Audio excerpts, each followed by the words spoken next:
Today is 28th May 2022, and you're looking at a shelf in Spa, Harare, where you've got herbal teas, normal teas, organic teas, health teas, and herbs that are being farmed by Zimbabwean farmers, being produced by Zimbabweans, and then it is agro-processed, manufactured, packaged, and marketed to the Zimbabwean people and in the international community by Zimbabwean industry. Now, many people don't understand that Zimbabwean industry is dead. Well, 85% of the products you're seeing on the shelves are produced by Zimbabwean industry, showing you that Zimbabwean industry is alive. Even the rooibos that you're looking at is being produced by Zimbabwean industry. And a lot of this Zimbabwean industry never existed 10 years ago. But young black Zimbabweans, vana veZimbabwe, invested in production, creation of employment, payment of taxes, and the growth of the Zimbabwean economy. Hence, last year, Zimbabwe grew by 6.3%, the fastest rate of any other SADC country and probably any other sub-Saharan country, because young black Zimbabweans are beginning to build their own country through investment. And they're producing good products. Where you look at the grains in this particular section, they're using small grains that grow better in this climate change environment. They are healthier. You look at millet, sorghum, rapoko, and these keep our people away from the hospitals. And it's part of the reason why we're beginning to educate the Zimbabwean people to boycott South African products like Lucky Star that have got genetically modified particles in them. Because these GMOs that are being produced by Syngenta and Bayer Monsanto, these American companies, are being weaponized to target black people ethnically and to kill off these black people with diseases. And right now we're seeing a pandemic in South Africa of young black South Africans, particularly young black celebrities, getting strokes. They're dying of strokes, heart disease, and lifestyle diseases that we suspect are being caused by these genetically modified foods that have been weaponized to target black people.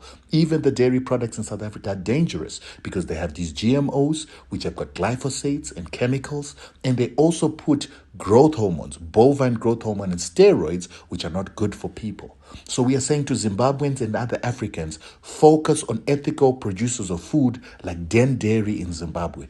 Zimbabweans, let's support Den Dairy. Let's make sure that it has got more revenue and to produce better food, better quality food that is not weaponized. Let's also ensure that we continue to support the local production of our jams, our condiments, and even those cornflakes that you see there, which are being produced in Zimbabwe, so that they do not affect us by having these GMOs that are being used by South African farmers. Let's farm ethically. Let's stay away from these foods that are supposed to kill off black people. And even our honey must be protected by foods that do not have pesticides and foods that are not genetically modified. We must ensure that we support peanut production so that our cooking oil can come from peanuts and so that it does not come from soya, which is dangerous. Cremora needs to be removed from our shelves because it has got bovine growth hormone, it has got GMOs, it has got pesticides and glyphosates, which are dangerous for our people. We need to ensure that we protect our national security from running away from these dangerous products that have got GMOs. Our oil must come from peanuts and not soya, which even Brazilian soya and soya from across the world is generally genetically modified. The rice that comes from Malawi and Nigeria must always not be genetically modified. We must also protect our industry, particularly from apartheid era companies of South Africa that have continued to give our industry unfair competition that has destroyed our industry.